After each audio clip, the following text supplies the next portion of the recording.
The year was 2197, and Earth was no longer the quiet, isolated planet it once had been. For centuries, humans had looked up at the stars, dreaming of exploring them. But the dream had come with a dark twist. Humanity's curiosity had attracted the attention of powerful alien civilizations, some of whom had no interest in peaceful exploration, but rather in conquest. For the last few decades, Earth had been part of an intergalactic alliance that promised peace and cooperation. But in recent years, something had changed. Alien factions, led by the Zirath and the Ksor, had begun to see Earth not as an ally, but as a weak link in the galactic chain. Attacks on Earth's space stations and colonies had escalated. The United Earth Federation, UEF, which once prided itself on its diplomatic skills, had been unable to stop the growing hostilities. The aliens had attacked again, this time hitting a key military base in Earth's outer orbit. Hundreds of lives were lost, and valuable technology was destroyed. The UEF's leaders sat in a dark, high-tech war room, facing each other in a tense silence. No one spoke for several minutes. The attack was a direct challenge. But this time, the leaders of Earth's military forces knew something had to change. General Alana Rhodes, the commander of Earth's fleet, was the first to break the silence. Her expression was cold, her eyes burning with the weight of the decision ahead. "We can't keep pretending to be something we're not," she said, her voice firm and calm. "These aliens have underestimated us for too long. They think we'll back down, but it's time to show them just how wrong they are." The room fell silent again, but this time, it wasn't because of doubt. The weight of her words hit everyone like a wave. The time for talk was over. Earth had been attacked too many times, and every effort at diplomacy had failed. It was clear now that peaceful solutions were no longer an option. The UEF's president, Marcus Thorne, stood and turned toward the giant screen on the wall. It displayed images of the latest attack, smoke rising from Earth's military base in the distance. He looked at the military leaders surrounding him, each one aware of the gravity of the moment. "We've done everything we can to remain peaceful," President Thorne said, his voice heavy. "We've asked, begged for peace, but they've pushed us too far. Now we make one last demand, a final warning." With a simple gesture, the image on the screen changed, revealing a large message in bold letters. "Stop attacking, or do we stop pretending to be civilized?" The words were clear. Earth's patience had run out. The time for pretending to be the peaceful species was over. The UEF was done playing by the old rules. The room remained quiet for a moment as the weight of the decision sank in. General Rhodes stepped forward, her eyes meeting the president's. "We will prepare for war, sir," she said, "but this time, we fight with everything we have." The message had been sent. The gauntlet had been thrown. Earth had given its final warning. Now, all they had to do was wait and see how the galaxy would respond. The warning from Earth echoed through the galaxy like a thunderclap, reaching the ears of every major power in the cosmos. The message was simple, direct, and chilling. Stop attacking, or we stop pretending to be civilized. For most of the galaxy's inhabitants, the thought that Earth, once known for its diplomacy, kindness, and cooperation, would even consider such a threat was unbelievable. But the situation was serious. Earth had been attacked far too many times, and now the peaceful humans were taking a stand. On the Zirath homeworld, the message was met with scorn. The Zirath had always believed in the superiority of their race. They were a brutal and expansionist species, their eyes always fixed on new worlds to conquer. The idea of Earth, a planet they had always seen as insignificant, issuing a threat was laughable to them.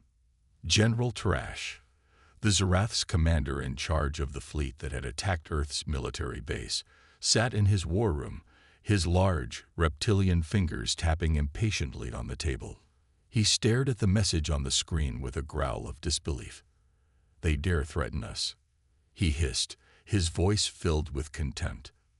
These weak humans have no idea what they are provoking. His advisors, a group of high-ranking Zerath military officers, nodded in agreement. They had no respect for the humans and had always seen them as easy prey. The idea that Earth could even think of defying their might was absurd. "What shall we do, General?" one of his officers asked. Thrash's eyes narrowed as he considered his next move. He didn't want to risk a full-scale war over what he considered an empty threat, but the idea that Earth would push back against the Zerath like this was something he couldn't ignore. "We will remind them of their place," Thrash finally said. "Prepare the fleet. We will strike at the heart of their defense system. Show them that no one challenges the Zerath and lives." On the other side of the galaxy, the Ksur, a more subtle and manipulative race, were having a different reaction to the warning. Unlike the Zerath, who only saw brute force as the solution, the Ksur were more interested in political strategy. They believed that if they could weaken the unity between the human factions, they could easily turn Earth into an ally, or better yet, a puppet. The Ksur's leader, High Commander Kalar, saw Earth's message not as a threat but as an opportunity. "We need to act carefully," Kalar said to his advisors. "If Earth truly is willing to fight back, we must find a way to exploit their weakness. They are fractured. If we can make them question their own leaders, we can take control of their future." Kalar wasn't about to let a weak message from Earth derail his plans. He immediately set his spies on Earth's leadership, aiming to divide and conquer, while the Zerath prepared their fleet for an all-out war. Back on Earth, the situation was tense. The UEF's leaders had made their final warning. But now, the true test would come. Would the aliens back down, or would they launch their most devastating attack yet? Admiral Elias Cade, a respected leader in Earth's military, sat in his command center, reviewing the latest intelligence. He knew the aliens would not take Earth's threat seriously, but he had already made plans to back up the warning with action. The time for talking was over. Now, Earth would show the galaxy what it meant to be pushed too far. "We are not weak," Admiral Cade muttered to himself. "And we won't be ignored." The galaxy would soon learn that Earth's final warning was not an empty threat. It was a promise. In the heart of Earth's most secretive military base, buried deep beneath the surface of the planet, the project that could change the fate of the entire galaxy was taking shape. The Phoenix Project, as it was known, was humanity's last hope. For years, the UEF had poured all their resources into developing a weapon unlike anything the universe had ever seen, an energy-based weapon that could disrupt entire fleets of ships in an instant. But no one, except a handful of high-ranking officials, knew just how close they were to finishing it. Admiral Elias Cade, trusted with the most sensitive information, had only recently been granted access to the Phoenix weapon. He had been briefed on its potential, but the reality was something much more intense than he had ever imagined. The weapon was powered by a new form of energy, quantum resonance, that could disrupt the atomic structure of any material it touched. In simpler terms, it could tear apart even the toughest alien warships, turning them into floating debris in seconds. The weapon had been kept secret for one reason. Humanity's leadership feared it. They knew the power it held could be a double-edged sword. If it fell into the wrong hands, it could bring the destruction of Earth itself. But now, with Earth under threat from alien invaders, the weapon was no longer just a secret. It was humanity's only chance of survival. Admiral Cade stood in the dimly lit control room, his hands resting on the smooth surface of a console. Around him, the room hummed with activity, as scientists and engineers worked tirelessly to calibrate the Phoenix weapon for its first live test. The tension in the air was palpable. There was no turning back now. "Is it ready?" Cade asked, his voice steady but filled with anticipation. Dr. Lena Rowe, the lead scientist behind the Phoenix Project, nodded. "Yes, Admiral. It's fully operational. The energy output is beyond anything we've ever predicted. But the real question is whether it will work as we intend." Cade's eyes narrowed as he thought of the consequences. If this weapon failed, humanity would be defenseless. If it succeeded, they might stand a chance against the alien forces. But he wasn't sure if they were ready to pay the price for that kind of power. The choice was no longer his alone. "Proceed with the test," Cade ordered. "We need to know if we can count on it." Outside the facility, Earth's defense satellites monitored the movements of the alien fleets. Reports came in of Zerath ships preparing for another assault. The clock was ticking. Earth's defenses were holding up, but just barely. The aliens were relentless, and every moment Earth delayed was another chance for the enemy to strike. As the Phoenix weapon powered up, the control room lights dimmed further. A deep, low hum filled the room, signaling that the weapon was drawing power. On the giant monitor in front of Cade, a live feed showed a Zerath warship in the distance. The ship was about to enter Earth's atmosphere, unaware of the danger it was about to face. "Ready in 10 seconds, Dr. Rowe announced. Cade stood tall, his face emotionless. He was no stranger to high-stakes decisions, but this felt different. If the weapon worked, it would change everything. Humanity would no longer be seen as weak. It would be a power to be reckoned with in the galaxy. "Fire," Cade said, his voice calm and controlled. The room erupted in a rush of sound as the Phoenix weapon discharged. A brilliant beam of energy shot into the sky, striking the alien warship with blinding force. For a split second, everything was silent. And then the explosion came, a shockwave that rippled through the atmosphere, sending the warship into a fiery, spiraling descent. The room erupted into applause. The Phoenix weapon had worked beyond expectations. The alien ship was destroyed, obliterated in seconds. But as Cade watched the destruction on the screen, a cold realization settled over him.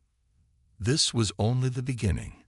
Earth had made its first move, and the galaxy would never be the same again. The successful test of the Phoenix weapon sent shockwaves throughout Earth's military leadership. The message was clear. Humanity was no longer a passive observer in the galactic arena. Earth had sent its first strike, and it had been powerful enough to obliterate a Zerath warship in one shot. The galaxy would not soon forget the impact of that blast. But with victory came consequences. The Zerath, furious at the loss of one of their most formidable ships, did not back down. Instead, they rallied their forces, preparing for a retaliatory strike against Earth. The Zerath believed they were the most dominant species in the galaxy, and they would not let a single defeat stand in their way. Their pride demanded vengeance. General Tarash, the Zerath commander, sat in his war room, surrounded by a fleet of angry officers. His crimson eyes burned with rage as he stared at the image of Earth on the holographic display before him. The Zerath had underestimated the humans, and now they would pay the price. "They think they can defeat us with one lucky shot," Tarash growled. "Prepare the fleet for an immediate strike. We will destroy their cities, their military bases, and their people. Let them see the full force of the Zerath."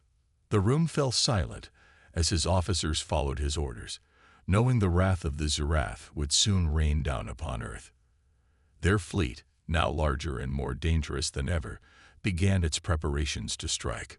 Back on Earth, the UEF leadership was ready for the consequences. Admiral Cade knew that the first strike had been a success, but that would mean nothing if they could not defend against the coming retaliation. The Phoenix weapon had proven its power, but it was not enough to ensure Earth's survival on its own. They needed more than just one weapon. They needed strategy, coordination, and every piece of military technology at their disposal.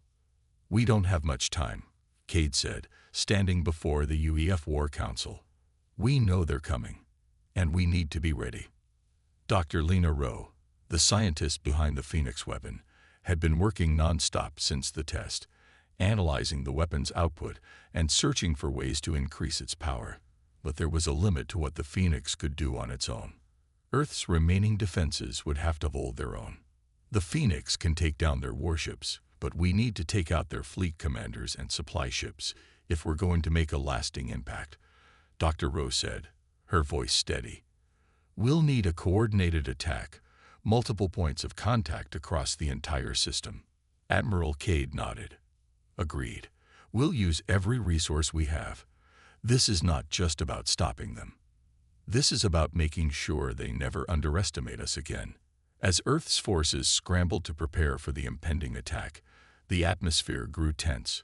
Earth's military was readying its fleets, massing ships in orbit, and activating their last line of defense, space mines and automated drone forces, while the Phoenix weapon was prepared for another strike. The Zarath fleet was moving fast, and Cade knew that time was running out. They had to hit hard and fast, or Earth's survival would no longer be a possibility. His fingers gripped the console, his mind racing through the strategy he had worked out. It was time for Earth to show the galaxy what it truly meant to be human. "We strike first," Cade said, his voice firm. "Prepare the fleet. Let them come." With that, Earth's final line of defense was ready. The countdown began. The Zarath were on their way, and Earth was about to send them a message they would never forget. The attack from the Zarath had begun, and Earth's military was ready. But what was unfolding was not just a battle between ships in space. It was a global awakening. People across the planet were watching, waiting, and preparing for a war they never thought would come. The message from the UEF had been sent out. Earth was no longer a peaceful species. Now, it was a force to be reckoned with. In the streets of every major city, citizens watched the news with a mix of fear and excitement.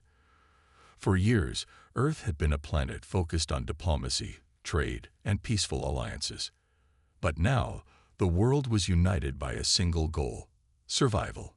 The threat from the alien forces had forced humanity to set aside differences, and for the first time in history, the world was truly united.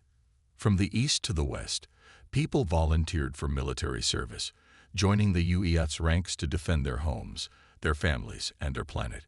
The armed forces, already on high alert, began to train civilians in basic combat and defense strategies. Everyone was preparing for the fight of their lives. Earth's military bases were swelling with recruits, while factories that had once built civilian goods now shifted to producing weapons and ammunition. The entire planet was mobilized, ready to defend what they had always taken for granted. The UES message to the galaxy had been clear: stop attacking, or we stop pretending to be civilized. And now, Earth was showing just how serious they were. No longer would humanity rely on diplomacy alone.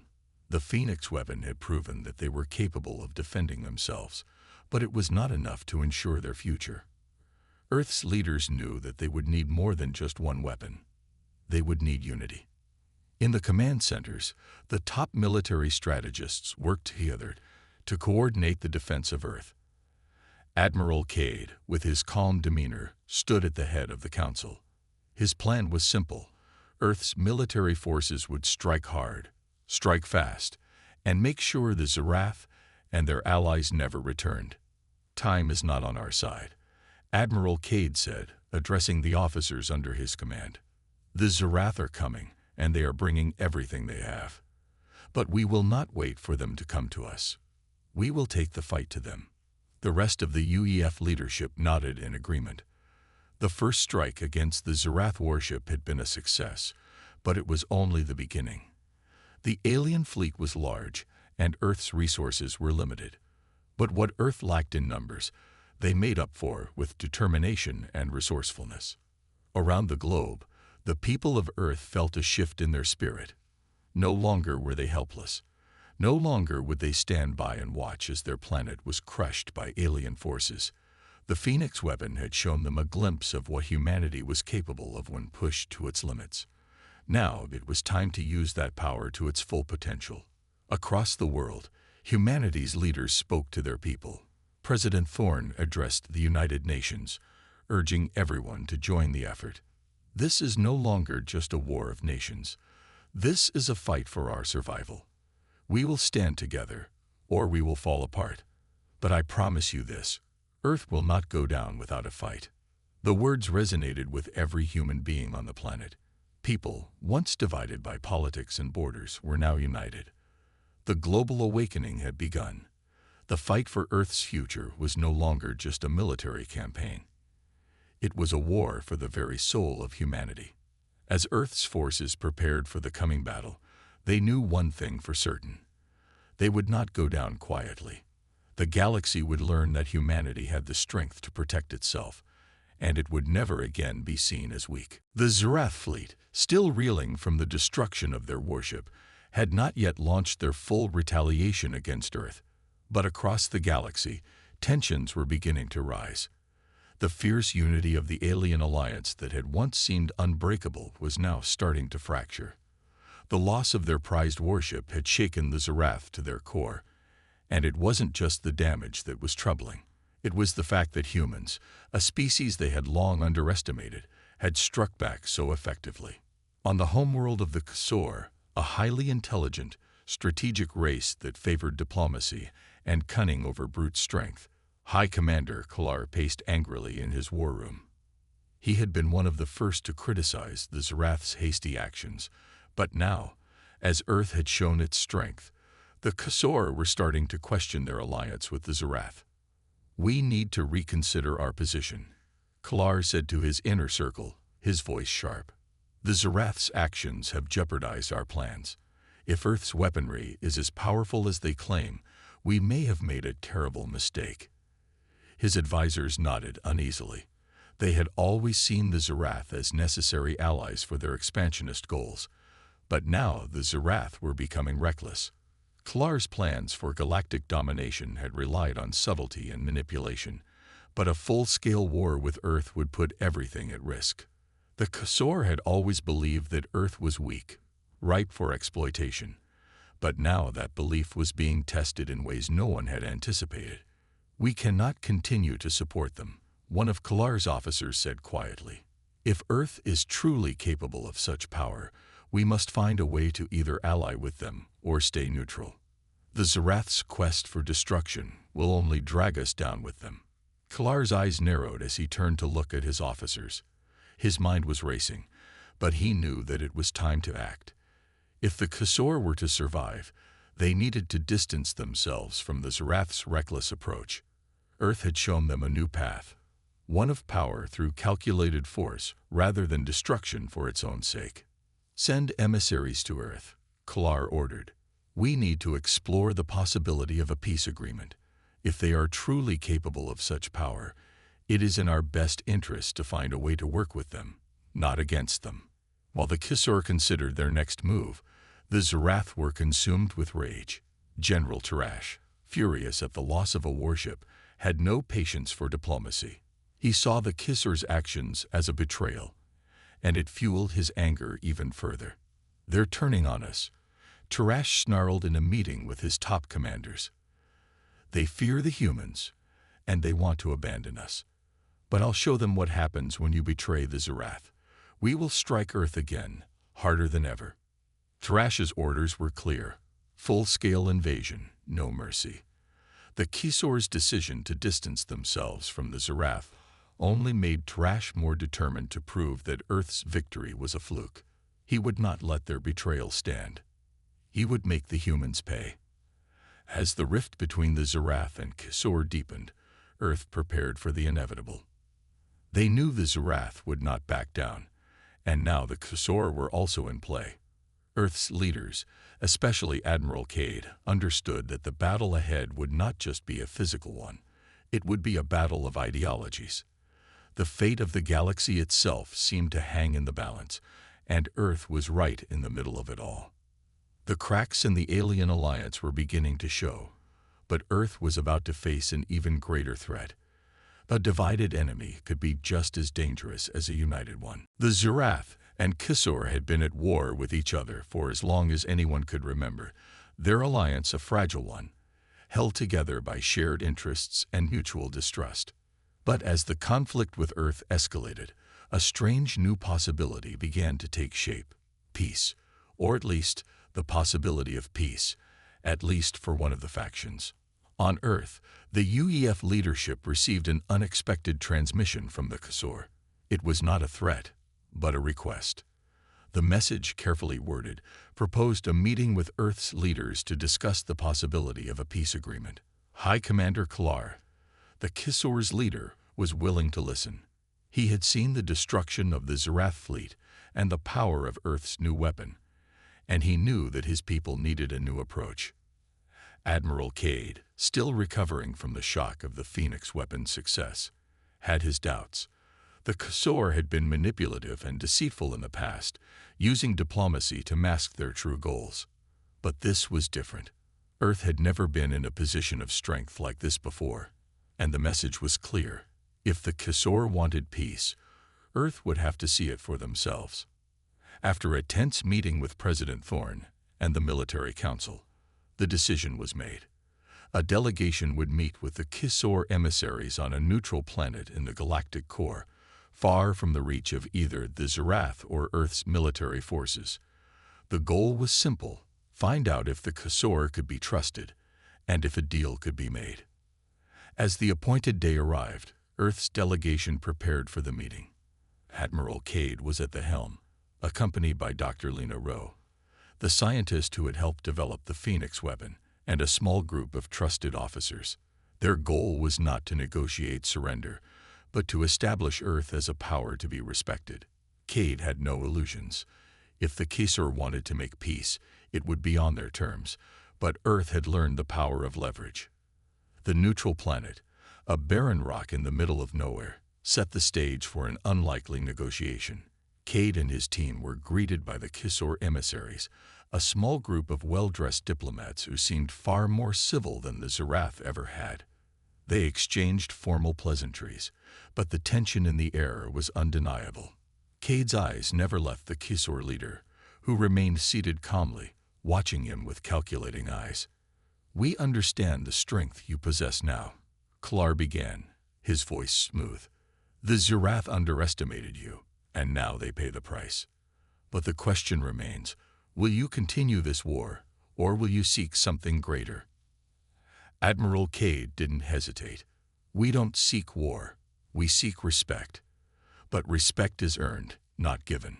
Klar nodded, as if expecting the response. "We are willing to offer reparations for the damage caused by the Zerath's attack. In return, we ask for your cooperation in a future alliance, where both our peoples benefit."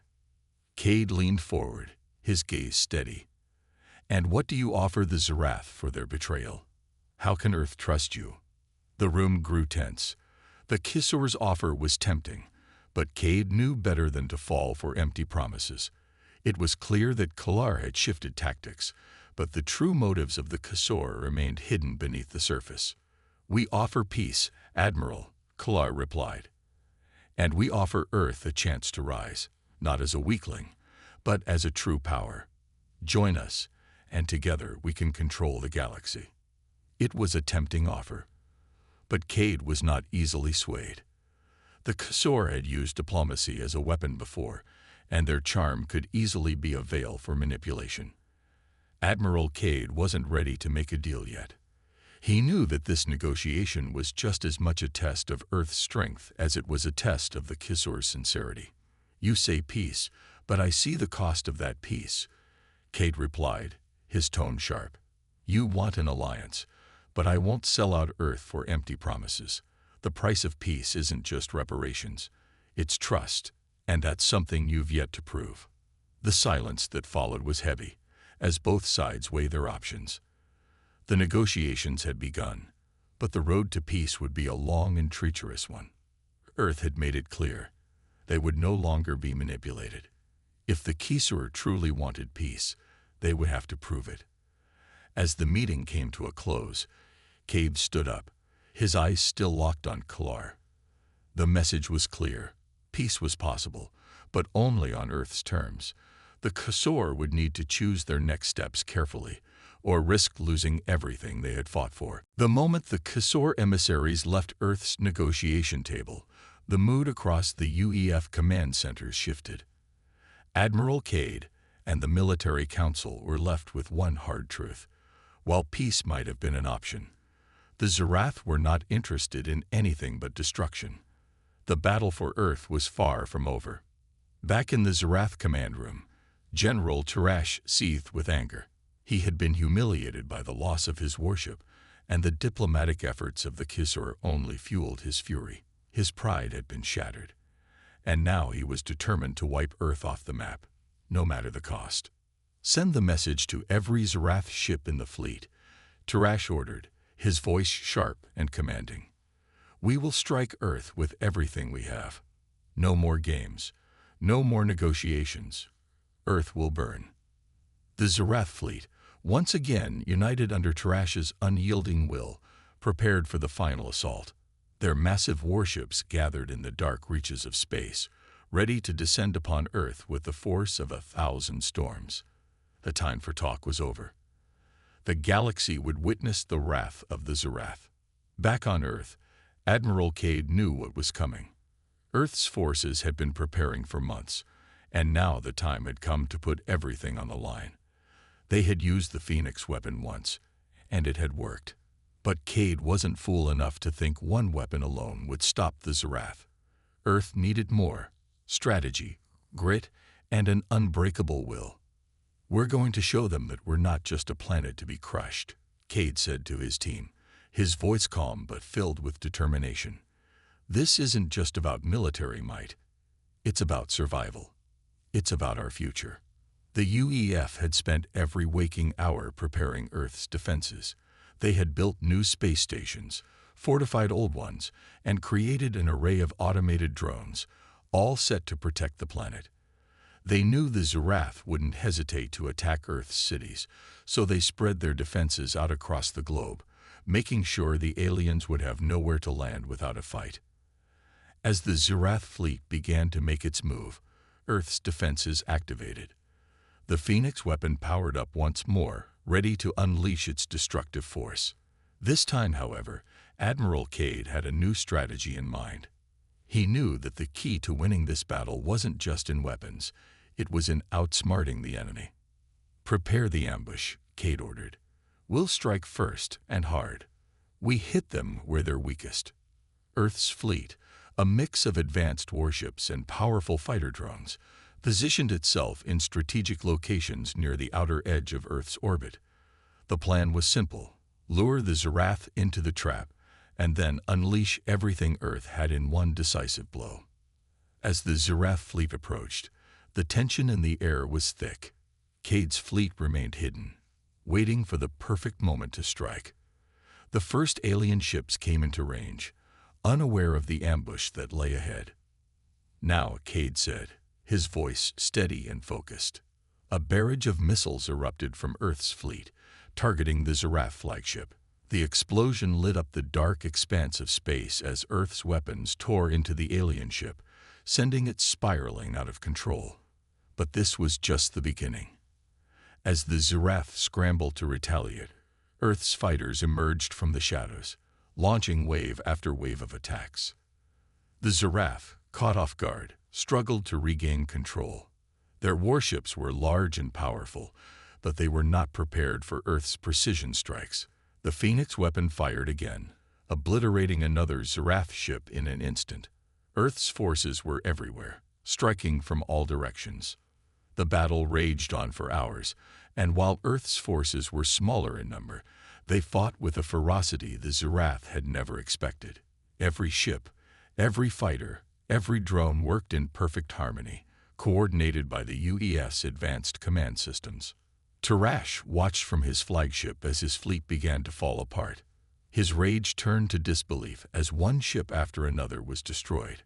Earth's final message had been heard loud and clear. No longer would they bow to the will of the galaxy's conquerors. In the final moments of the battle, the Zarath fleet began to retreat, their forces broken and scattered. The Phoenix weapon fired one last time, ensuring that the Zarath would not return for a long time. The battle had been won, but the cost was high. Earth had stood its ground, and in doing so, had proven its place in the galaxy. Admiral Cade stood in the command center, watching the chaos unfold on the screens. Earth had won, but at what cost? The damage to Earth's forces was significant, and many lives had been lost. Still, they had achieved something monumental. They had shown the galaxy that humanity would never again be seen as weak. "Prepare for the next battle," Cade muttered to himself, knowing that Earth's struggle had only just begun. But for now, Earth had earned its victory. In the aftermath of the fierce battle, Earth stood victorious. The Zerath fleet, once a terrifying force that had threatened to destroy everything, had been driven back, their ships scattered across the vast emptiness of space. The Phoenix weapon had proven to be a powerful tool, and humanity's military had shown they were no longer the weak, peaceful species the galaxy once viewed them as. But while Earth's victory was celebrated, the costs were undeniable. The war had left scars on the planet. Military bases were destroyed, entire fleets were damaged, and thousands of lives were lost in the struggle.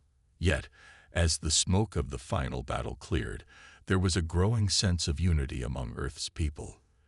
The fear of extinction had brought them together, and now that they had survived, they saw a future filled with endless possibilities.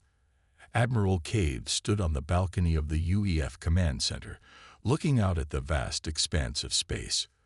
The stars seemed distant and calm, as if nothing had changed. But he knew better. Earth had just taken its first steps into a new era, and the journey ahead would not be easy. The world had changed that day. Earth had proven its power, not through conquest, but through survival. And the galaxy would never forget the message they had sent. Earth would not be an easy target anymore. "Admiral, it's time," Dr. Lena Rose said as she entered the room, her voice cutting through Cade's thoughts. She was holding a data pad, her face serious but hopeful. "The Ksor have sent word. They're offering a formal peace treaty." Cade turned to face her, his expression unreadable. The Ksor, the cunning diplomats who had once seen Earth as little more than a stepping stone, were now extending a hand for peace. After all that had happened, it seemed almost surreal. Yet, Cade knew that this was the first step toward Earth's future. "We've earned their respect," Cade said, his voice steady. "But we'll make sure it's clear that Earth is no one's puppet." Dr. Rowe nodded. "They've already begun pulling back their forces. The Ksor know better than to challenge us again, especially after what happened with the Zerath. They're offering terms, but they understand that it's Earth's decision now." As the days passed, Earth's leadership weighed their options. The Zerath were still licking their wounds, licking their pride after the devastating defeat. They had retreated, but Tarash, the furious general, was far from finished. Rumors spread that the Zerath were regrouping, waiting for the right moment to strike again. And Cade knew that no victory was ever permanent in the vast, ever-changing galaxy. The peace that the Ksor offered was tempting, but it came with its own dangers. Still, the UEF knew they had to move forward. A new era had begun, and Earth could no longer afford to live in the shadows of other galactic powers. They had proven their strength, and now they had to build upon it. The peace treaty with the Ksor was signed under tense but hopeful terms. Earth had not surrendered or bowed down to anyone. Instead, they had set the terms. Peace, but with a clear understanding that Earth would no longer be just a planet to exploit. The Ksor had agreed to terms that ensured the safety of Earth's people and a partnership that would benefit both parties. In the months that followed, Earth's technology advanced faster than ever before. The Phoenix weapon was only the beginning. New defenses were developed, and humanity's presence in space grew stronger. The Zerath, though battered and broken, began to regroup, but they knew that Earth was no longer an easy target. They would think twice before challenging a planet that had defeated them. Admiral Cade stood on the balcony again, looking out into the stars. Earth had changed, but one thing remained the same: humanity's will to survive. The future was uncertain, but Earth had proven that it would face whatever came next with strength and determination. "We've taken the first step," Cade said softly, his voice carrying the weight of everything Earth had been through.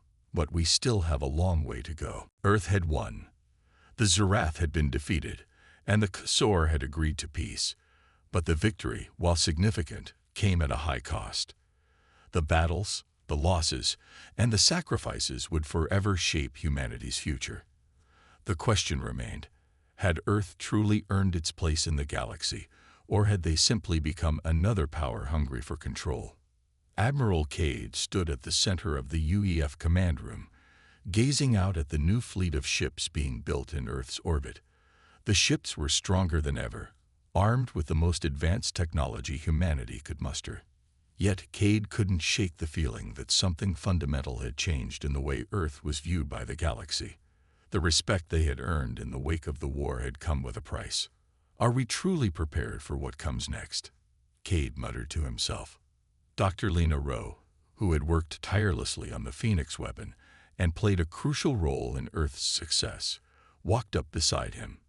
She too had witnessed the transformation of Earth, but like Cade, she couldn't ignore the darker side of the victory. The peace with the Kisor had come with promises of cooperation, but it had also placed humanity in a difficult position. The galaxy now knew Earth had the power to destroy, but with that power came expectations, and enemies who would not forget the lesson learned from their defeat. We can never be ready enough, Dr. Rowe said, her voice thoughtful. The galaxy has learned that Earth is no longer the weak species they once thought. But we can't stop here. We've set a new standard for ourselves. Cade nodded. We've proven we can defend ourselves. But what will happen when others see our strength as a threat? The UEF knew that this new position of power came with challenges. The Zerath might have been defeated, but they were still out there, licking their wounds, planning their revenge. And the Kisor, while offering peace, had never fully accepted humanity as equals. There was always the lingering question, would they ever truly trust Earth? Or would they continue to see the planet as just another tool to use for their own gains? Cade turned to face Dr. Rowe, his expression serious. What if the next battle isn't against the Zerath? What if it's against something worse, something that sees Earth's strength as a challenge? Dr. Rowe smiled faintly. Then we'll be ready, just as we were for the Zerath. Earth has changed. We've evolved. Cade's thoughts were interrupted by a call on the communication panel. The Kisor had sent a message, a formal invitation to discuss future trade and military alliances. It was a step forward, but Cade knew that these alliances were fragile. Peace was a delicate balance that could be shattered by any misstep. The door to the command room opened, and President Thorne entered, his face reflecting the weight of the decisions they had made. Admiral, he began, the galaxy is watching us now. Our victory has shown the galaxy what humanity can do, but it also brings new responsibilities. We've earned a place among the stars, Cade replied. But that place comes with a price. We must never forget what we've lost to get here. Exactly, Thorne said. We must balance our strength with our principles.